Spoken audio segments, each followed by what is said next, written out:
Hello student, good morning. Welcome back to another video.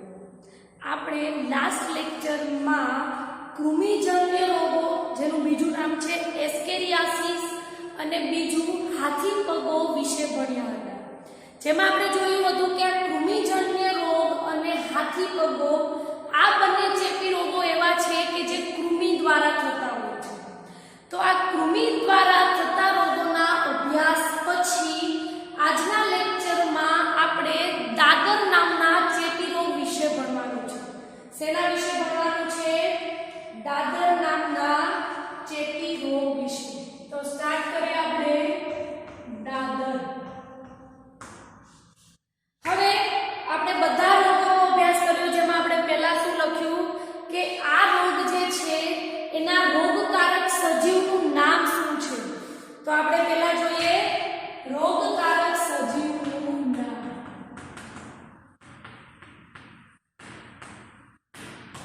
આપણને ખબર છે દાદર શેના દ્વારા થાય છે? તો દાદર જે છે તે ફૂગ દ્વારા થતો રોગ છે. શેના દ્વારા થતો રોગ છે? ફૂગ દ્વારા. હવે અહીંયા ફૂગ જે છે એની 3 જાતિઓ એવી છે કે જે દાદર નામનો રોગ કરવા માટે જવાબદાર છે. કઈ ફૂગ? ટોટલ ફૂગની 3 ભિન્ન જાતિઓ એવી છે કે જે દાદર કરવા માટે જવાબદાર છે. તો આપણે જોઈએ કે આ 3 ફૂગની કઈ જાતિઓ છે. પહેલી જે જાતિ છે એનું નામ છે માઇક્રોસ્પોરમ.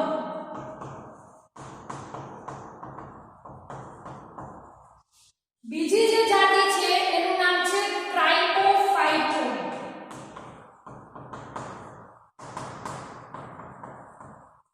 હવે અહીંયા યાદ એ રાખવાનું છે કે જે આપણે શું જોયું, ફૂગની ટોટલ 3 ભિન્ન જાતિઓ એવી છે કે જે દાદર નામનો રોગ કરવા માટે જવાબદાર છે.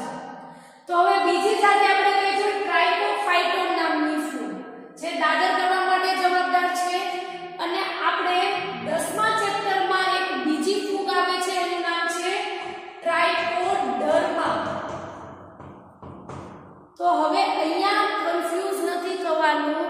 ટ્રાઇકોડર્મા અને ટ્રાઇકોફાઇટોન બંને અલગ અલગ ફૂગ છે.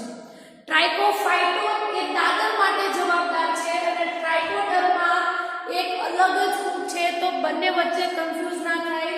ટ્રાઇકોફાઇટોન અને ટ્રાઇકોડર્મા બંને ફૂગ અલગ અલગ છે. સપોઝ MCQ માં એમ કે પૂછી શકે કે નીચેના પૈકી કઈ ફૂગ દાદર થવા માટે જવાબદાર છે. તો એમાં માઇક્રોસ્પોરમ આપ્યું હોય, બીજું ટ્રાઇકોડર્મા આપ્યું હોય. તમે શું કરશો? ટ્રાઇકો વાંચશો એટલે ટ્રાઇકોફાઇટોન ડર્મા પર ટીક કરી દેશો. પણ અહીંયા પાછળ વર્ડ વાંચવાનો છે. ટ્રાઇકોફાઇટોન જે છે એ દાદર થવા માટે જવાબદાર છે. નોર્મલી ગુજરાત બોર્ડમાં આ ટ્વિસ્ટિંગ નથી થતું, પણ જે નીટની તૈયારી કરતા હોય એ ખાસ યાદ રાખજો. ટ્રાઇકોફાઇટોન દાદર માટે, ટ્રાઇકોડર્મા અને ટ્રાઇકોફાઇટોન બંને અલગ અલગ ફૂગ છે, સિમિલર નથી. કદાચ તમને અહીંયા ડર્મામાં ત્વચાને લગતી જ છે દાદરની બીમારી, તો ત્વચાને ડર્મે કહેવાય. એટલે તમને કદાચ અહીંયા પાછળ ડર્મા વર્ડ આવતો હોય તો એવું થતું હશે કે બંને સિમિલર હોતી હશે, પણ બંને સિમિલર નથી, અલગ અલગ છે. ત્રીજી ફૂગ જોઈએ, જેનું નામ છે એપિડર્મોફાઇટોન. એપિડર્મોફાઇટોન. આ 3 ફૂગ દ્વારા દાદર થાય છે. મતલબ કે દાદર થવા માટે જવાબદાર ફૂગ હોય તો માઇક્રોસ્પોરમ, ટ્રાઇકોફાઇટોન અને એપિડર્મોફાઇટોન. અહીંયા પણ તમને દેખાતું હશે ફાઇટોન વર્ડ છે, સેમ એવો અહીંયા ફાઇટોન. ક્લિયર? હવે આપણે જોવાનું છે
નામના રોગના વ્યક્તિની ત્વચાના સંપર્કમાં આવીએ યા તો એની વસ્તુઓ યુઝ કરીએ ત્યારે. સપોઝ આપણે જે દાદરના વ્યક્તિ છે એના કપડા આપણે યુઝ કરીએ તો આપણે જોઈએ દાદરથી સંક્રમિત વ્યક્તિના કપડા વાપરીએ.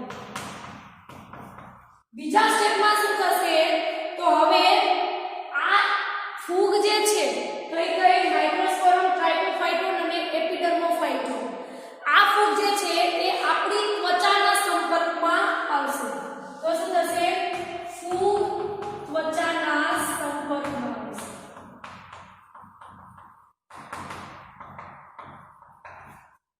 નેક્સ્ટ સ્ટેપમાં શું થશે તો હવે શું થશે કે આપણી ત્વચાના સંપર્કમાં આવશે એટલે એ એક ઉત્સેચક મુક્ત કરશે. આ જે ફૂગ છે એ શું કરશે? એક ઉત્સેચક મુક્ત કરશે.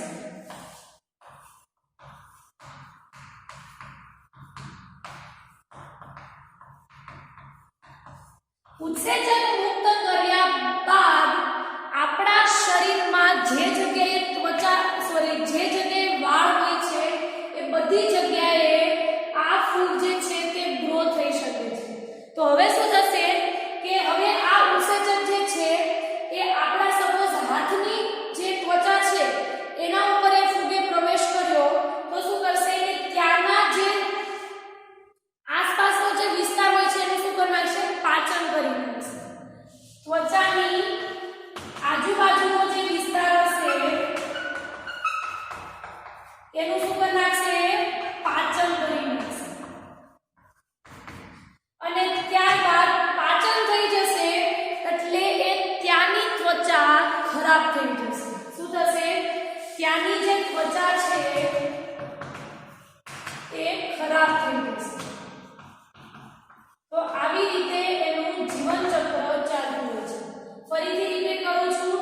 શરૂઆત ક્યાંથી થશે કે દાદરથી સંક્રમિત વ્યક્તિની કોઈ પણ વસ્તુઓ યા તો આપણી ત્વચા એને ટચ થશે એટલે શું થશે? ફૂગ આપણા ત્વચાના સંપર્કમાં આવી જશે. જેવી સંપર્કમાં આવશે એટલે ઉત્સેચક મુક્ત કરશે અને ઉત્સેચક મુક્ત કર્યા બાદ આપણી ત્વચાની આજુબાજુનો જે વિસ્તાર છે એનું પાચન કરી નાખશે અને ત્યારબાદ ત્યાંની ત્વચા ખરાબ થઈ જશે અને દાદર થઈ જશે. હવે આપણે જોવાના છે રોગના લક્ષણો. રોગના લક્ષણો ભણીએ એ પહેલા એનું જીવન ચક્ર લખવા માટે વિડિયો પોઝ કરું છું, પછી આપણે સ્ટાર્ટ કરીએ.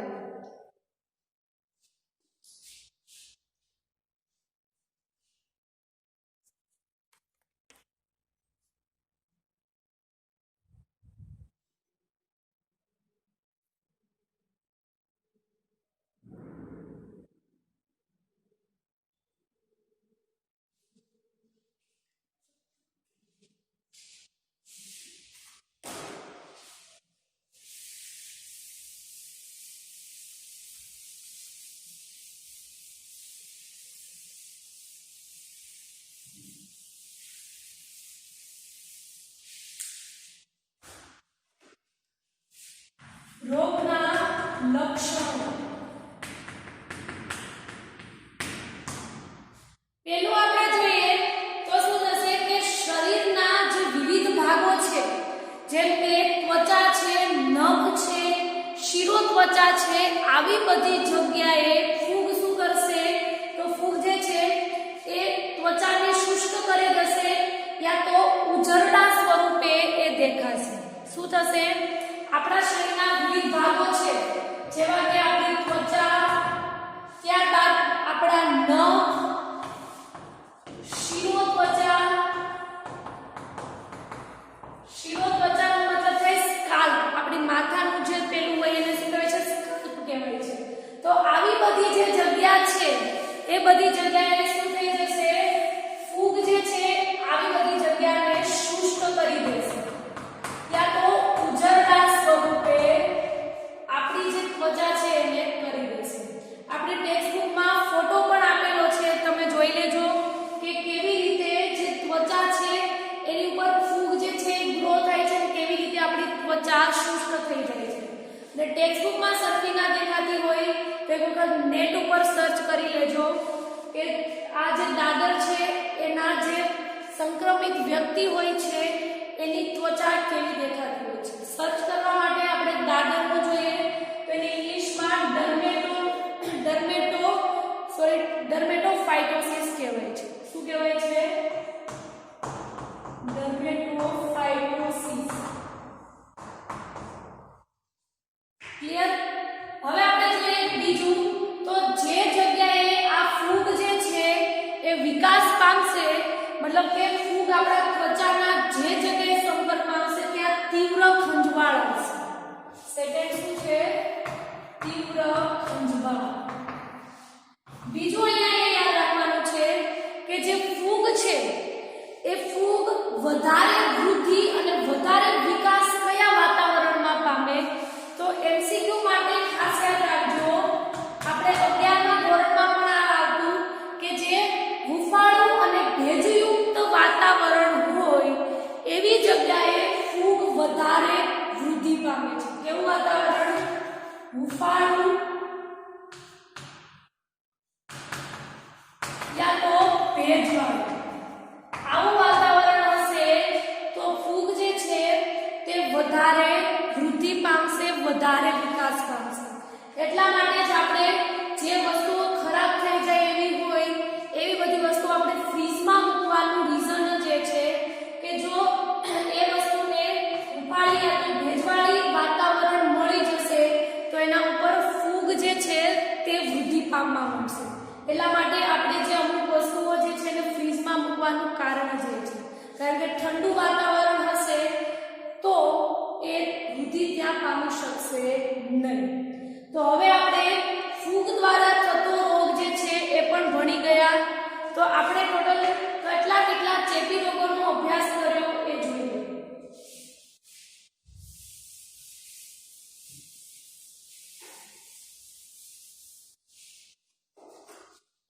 આપણે પહેલું ભણ્યા ટાઇફોઇડ, ત્યારબાદ ન્યુમોનિયા ભણ્યા. ન્યુમોનિયા ભણ્યા બાદ આપણે શરદી, વાયરસ દ્વારા થતા બે રોગો છે શરદી અને એઇડ્સ. એમાંથી એઇડ્સ જે છે એ આપણે હજુ આ ચેપ્ટરમાં ભણવાની બાકી છે, જે આપણે ભણી લઈશું. શરદી બાદ આપણે પ્રજીવ દ્વારા થતા રોગોમાં મેલેરિયા અને અમીબિયા વર્ગો, ત્યારબાદ એસ્કેરિયાસિસ, હાથી પગો અને બીજું છે આજના લેક્ચરમાં ભણ્યા દાદર. હવે આપણે જોવાનું છે કે આ બધા રોગો જે છે એમાં રોગવાહક તરીકે જોવા મળે છે, ફેલાવ રોગવાહક તરીકે થાય છે કે નથી થતો, અને એ રોગવાહક કયા કયા છે એ જોવાનું છે. તો આપણે જોઈએ ટાઇફોઇડ જે છે એના રોગવાહકનું નામ છે ઘરમાખી. આ ઘરમાખી આ રોગનો ફેલાવો કરે છે. બીજું જોઈએ તો ન્યુમોનિયા અને શરદી, જેમાં રોગવાહકો જોવા મળતા નથી. એ કેવી રીતે ફેલાય છે? તો ચેપગ્રસ્ત વ્યક્તિના સંપર્કમાં આવીએ તો આપણને ન્યુમોનિયા અને શરદી થઈ શકે છે. અને ન્યુમોનિયા થવાના અન્ય કારણો છે જે આપણે ભણી ગયા છે, પણ નોર્મલી ચેપગ્રસ્ત વ્યક્તિના સંપર્કમાં આવવાથી થતો હોય છે. મેલેરિયા જે છે તે રોગવાહક દ્વારા થાય છે, પણ એ રોગવાહકનું નામ શું છે? મચ્છર. કયું મચ્છર? તેનું નામ છે માદા એનાફિલિસ. ત્યારબાદ અમીબિયા મરડો જે છે એ રોગવાહક દ્વારા થાય છે કે નથી થતો? તો અમીબિયા મરડો આપણે મેં તમને જ્યારે પ્રજીવ દ્વારા થતા રોગો ભણાવ્યું ત્યારે કીધું હતું કે પ્રજીવ દ્વારા થતા બંને રોગો જે છે એ રોગવાહક દ્વારા થાય છે. તો અમીબિયા મરડો જે છે એ રોગવાહક દ્વારા થાય છે, પણ એ રોગવાહકનું નામ છે ઘરમાખી. ત્યારબાદ એસ્કેરિયાસિસ જે છે એ કોઈ પણ રોગવાહક દ્વારા થતી નથી. હાથી પગો રોગવાહક દ્વારા થાય છે, પણ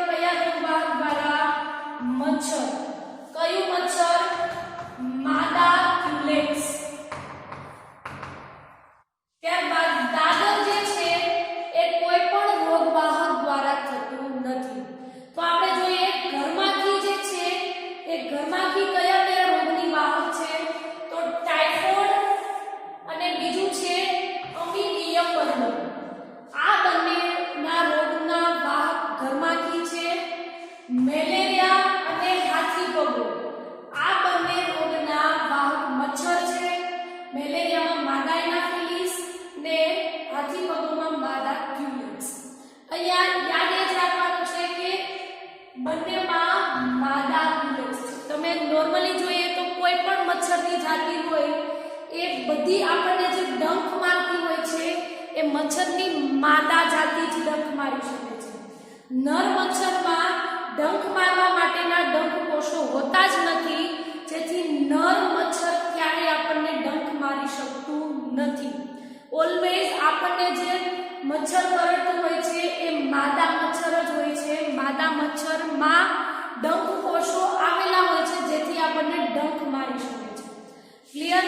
તો હવે અહીંયા બધે તમે જોયું હશે માદા મચ્છર જ હોય છે, કારણ કે જ્યાં સુધી આપણને ડંખ નહીં મારે ત્યાં સુધી જીવન ચક્ર કોઈ પણ પરોપજીવીનું શરૂ થશે જ નહીં. તો એ બધામાં શું હશે? માદા મચ્છર જ હશે. એ ત્યારબાદ દાદર, એસ્કેરિયાસિસ અને બીજા બધા જે રોગો છે એ રોગ વાહકો વગર થાય છે. હવે આપણે જોવાનું છે કે આ બધા રોગોના અભ્યાસ પછી હવે આપણે એ જોવાનું છે કે આપણે આ બધા રોગોનું નિયંત્રણ કરવું હોય તો કેવી રીતે કરી શકીએ. તો આપણે જોઈએ રોગનું નિયંત્રણ.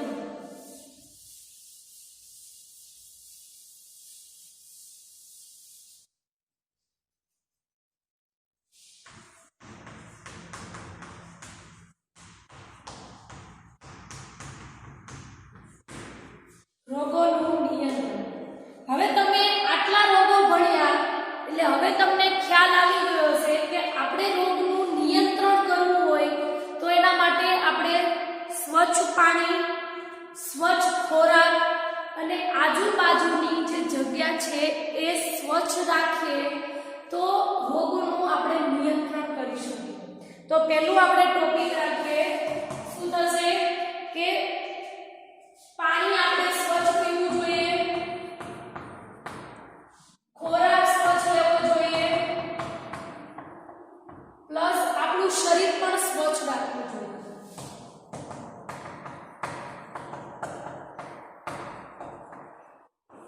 આ થયો પહેલો મુદ્દો. હવે એવું જરૂરી નથી કે આપણે પાણી સ્વચ્છ પીએ, આપણો ખોરાક સ્વચ્છ ખાઈએ, આપણું શરીર સ્વચ્છ રાખીએ તો આપણે રોગનું નિયંત્રણ કરી દીધું, એવું નથી. હવે આપણે તો આપણા ઘર પૂરતી આ વાત થઈ. હવે આપણે આજુબાજુના વિસ્તારની વાત કરીએ તો આજુબાજુના વિસ્તારમાં આપણા સપોઝ ઘરની બાજુમાં જ પાણીનો ખાડો હોય તો હવે એ પાણી ગંદુ હોય તો શું થશે? એમાં મચ્છર હશે, એ મચ્છર ત્યાં ઈંડા મૂકશે, પછી એ મચ્છર આપણને ડંખ મારશે તો આપણને મેલેરિયા થઈ શકે, હાથી પગો થઈ શકે, ચિકનગુનિયા થઈ શકે, ડેન્ગ્યુ પણ થઈ શકે. તો આપણે શું કરી શકીએ? તો આપણે જોઈએ કે જાહેર આરોગ્ય, આ જાહેર આરોગ્યની જાળવણી કરવી હોય તો એના માટે આપણે જે ગંદા પાણી છે, જે સુએજ પાણી છે એનો યોગ્ય નિકાલ કરવો પડે. કારણ કે જેટલું ગંદુ પાણી વધુ, આપણે બધા રોગોનો અભ્યાસ કર્યો જેમાં તમે જોયું હશે કે અમુક પરોપજીવી એવા હોય છે કે જે ગંદા વિસ્તારમાં જ જોવા મળતા હોય છે. તો હવે એ ગંદા પાણીમાં સુએજ પાણી, જે ગટરનું પાણી હોય છે, આ બધામાં તે વધુ વિકાસ પામતા હોય છે, વધુ વૃદ્ધિ પામતા હોય છે. તો આવી બધી બાબતોનો યોગ્ય નિકાલ કરવો જોઈએ. ત્યારબાદ આપણે નેક્સ્ટ જોઈએ તો આપણા ઘરની જે પાણીની ટાંકી હોય, આપણે પાણી સપોઝ ફિલ્ટરનું સ્વચ્છ પીધું, પણ આપણી જે ટાંકી છે પાણીની, એ પાણીની ટાંકી આપણે નિયમિત રેગ્યુલરલી સાફ કરતી રહેવી જોઈએ. કારણ કે જો એ સાફ નહીં કરીએ તો એ શું થશે? ગંદી થઈ જશે. ગંદુ થશે એટલે ત્યાં મચ્છર જોવા મળશે અને અન્ય પરોપજીવી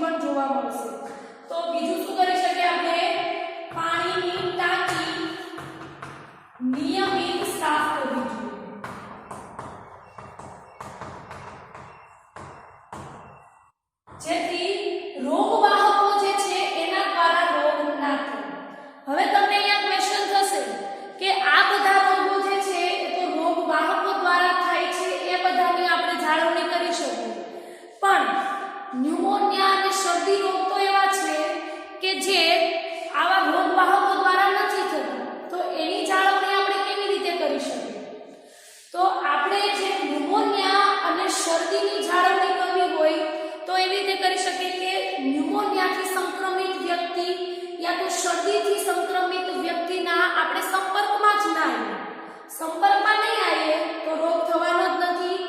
તો શરદી અને બીજું છે ન્યુમોનિયા.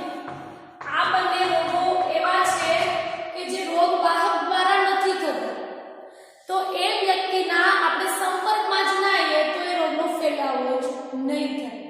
તો ચેપગ્રસ્ત વ્યક્તિના સંપર્કમાં આવવું નહીં.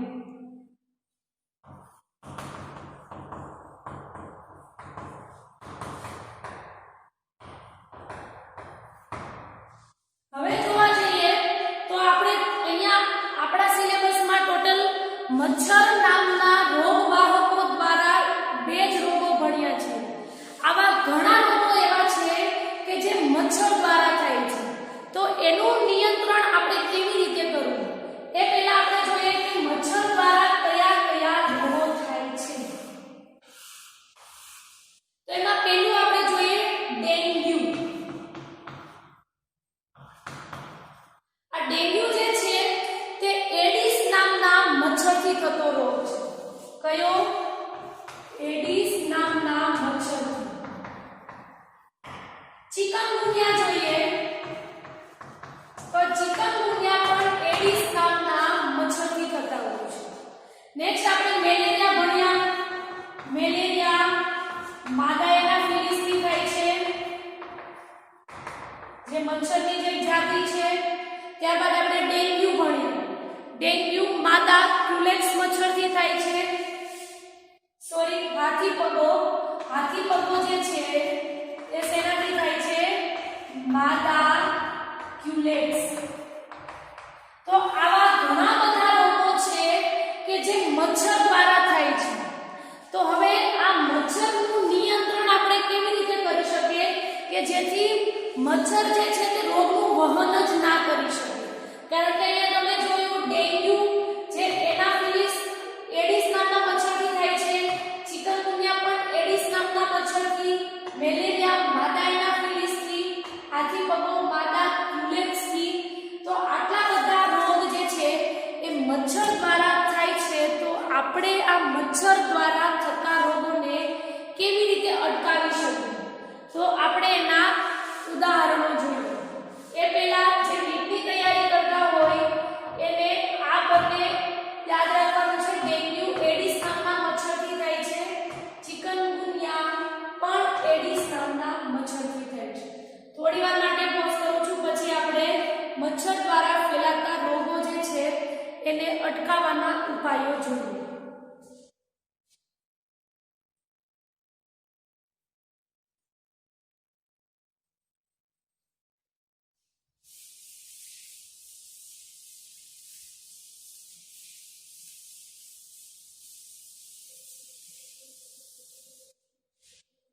ઓકે, તો પહેલું આપણે એ કરી શકીએ કે જે સ્થાને મચ્છર ઈંડા મૂકતા હોય એ સ્થાનનો જ આપણે શું કરીએ? નાશ કરી દઈએ. જો મચ્છર જ ઈંડા નહીં મૂકે તો એ મચ્છર વહન જ નહીં કરી શકે રોગોનું. તો એના કરતાં બેટર છે કે જે જગ્યાએ ઈંડા મૂકતા હોય એ જગ્યાનો જ નાશ કરી દઈએ. તો મચ્છરના ઈંડા મૂકવાના જે સ્થળ છે એ સ્થળોનો નાશ કરવો. આ થયો પહેલો. હવે બીજું જોઈએ કે જે આપણે જે જગ્યાએ રહેતા હોય આ રહેઠાણની આસપાસ જે પાણીના ખાબોચિયા હોય એ ખાબોચિયાને દૂર કરવું. કારણ કે જો પાણીના ખાબોચિયા રહેશે તો ત્યાં મચ્છર જોવા મળશે, ત્યાં મચ્છર ઈંડા મૂકશે અને ત્યારબાદ એનું વહન થશે. તો એના કરતાં બેટર છે કે જે જગ્યાએ આપણી આસપાસ પાણીના ખાબોચિયા હોય તો એને દૂર કરી દેવું. પાણીના ખાબોચિયા દૂર કરવું. ત્રીજું આપણે જોઈએ તો આપણે ઘણી વખત ઘરની અંદર કુલરનો ઉપયોગ કરતા હોઈએ છીએ. તો આ કુલર જે છે એને રેગ્યુલરલી સાફ કરવું જોઈએ. જો આ કુલરને સાફ કરવામાં ના આવે તો એમાં મચ્છર ઈંડા મૂકી શકે છે. એટલા માટે શું કરવું જોઈએ? કુલરને નિયમિત સાફ કરવું. નેક્સ્ટ જોઈએ તો સૂતી વખતે મચ્છરદાનીનો ઉપયોગ કરવો. મચ્છરદાનીનો ઉપયોગ. નેક્સ્ટ જોઈએ તો એક ગેમ્બ્યુસિયા નામની એક માછલી છે. શું નામ છે? ગેમ્બ્યુસિયા. આ ગેમ્બ્યુસિયા નામની માછલી જે છે એ મચ્છર અને મચ્છરના જે ઈંડા હોય છે એનો નાશ કરી દે છે. તો આ માછલી જે છે ગેમ્બ્યુસિયા એને આપણે તળાવમાં રાખવી જોઈએ જેથી એ આજુબાજુના મચ્છરને મારી શકે. કઈ માછલી? ગેમ્બ્યુસિયા નામની માછલી જે ખોરાક તરીકે માત્ર મચ્છર અને એના ઈંડાઓ જ લે છે. તો હવે ગેમ્બ્યુસિયા નામની માછલીને જો તળાવમાં રાખવામાં આવશે તો એની આજુબાજુમાં જેટલા મચ્છર હશે, જેટલા ઈંડા હશે એ બધાનો એ નાશ કરી દેશે. ત્યારબાદ આપણે નેક્સ્ટ જોઈએ તો જે તળાવો હોય એમાં થોડા ટાઈમે જંતુનાશક દવાઓનો ઉપયોગ કરવો જોઈએ. જો જંતુનાશક દવાઓનો ઉપયોગ કરીએ તો શું થશે કે મચ્છર જે છે એ મૃત્યુ પામશે જેથી એ વાહક તરીકે નહીં થાય. તો જંતુનાશક દવાઓનો છંટકાવ તળાવમાં કરવો જોઈએ. રેગ્યુલરલી દિવસે નથી કરવાનો, થોડા ટાઈમે કરવાનું છે, નહીતર પાણી પ્રદૂષિત થઈ જશે. કારણ કે જંતુનાશક દવાઓનો વધુ પડતો ઉપયોગ એ સારો નથી. એટલા માટે થોડા ટાઈમે જંતુનાશક દવાઓનો છંટકાવ તળાવમાં કરવો જોઈએ જેથી ઈંડાઓ જે મચ્છરના છે તે વિકાસ ના કરી શકે. અને બીજું છે કે મચ્છર જ આપણા ઘરમાં ના પ્રવેશ કરે એવી જે જાળીઓ જે છે તે રાખવી જોઈએ જેથી આપણા ઘરની અંદર મચ્છર પ્રવેશ ના કરે. તો ઘરમાં એવી જાળી રાખવાની કે જેથી મચ્છર ઘરમાં પ્રવેશ ના કરી શકે.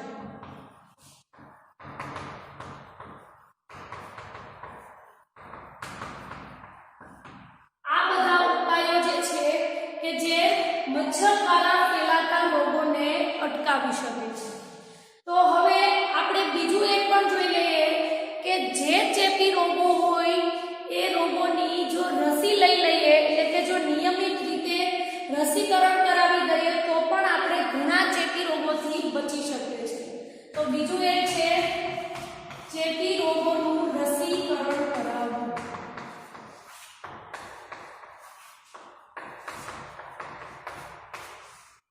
તો હવે આપણે આ જે મોટા ભાગના એક આપણે એઇડ્સ રોગ જ બાકી છે જે ચેપી રોગ છે અને એના વિશે ડિટેલમાં બાકીના બધા જ ચેપી રોગોનો આપણે અભ્યાસ કરી દીધો છે. અને આપણે એમાં જોયું કે ઘણા રોગો એવા છે કે જે રોગ વાહક દ્વારા થાય છે. તો આ રોગ વાહક દ્વારા થતા રોગોનું નિયંત્રણ કેવી રીતે કરી શકીએ તે આપણે અહીંયા કીધું છે કે મચ્છરના ઈંડા મૂકવાના સ્થળો જે છે એને જ નાશ કરી દેવા, પાણીના ખાબોચિયા દૂર કરવા જેથી ઈંડા મચ્છર નહીં મૂકી શકે અને વાહક તરીકે નહીં થઈ શકે, કુલરને નિયમિત સાફ કરવું, મચ્છરદાનીનો ઉપયોગ, ગેમ્બ્યુસિયા નામની માછલી તળાવમાં રાખવી જેથી મચ્છર અને ઈંડા એનો એક ખોરાક છે જેથી એનો નાશ કરી દેશે, જંતુનાશક દવાઓનો છંટકાવ કરવો, ઘરમાં એવી જાળી રાખવી કે જેથી ઘરની અંદર મચ્છર પ્રવેશ જ ના કરે, અને જે ચેપી રોગો છે એ ચેપી રોગોનું રસીકરણ કરાવવું.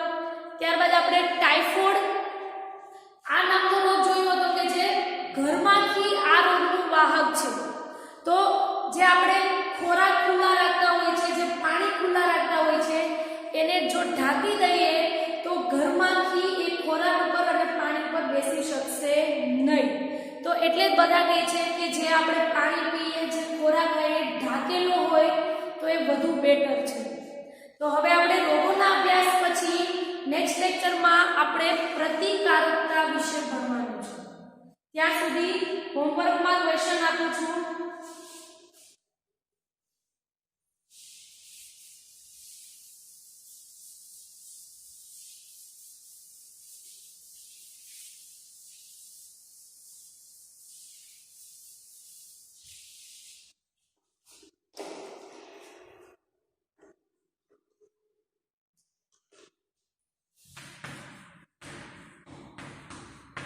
હોમવર્કમાં ક્વેશ્ચન છે દાદર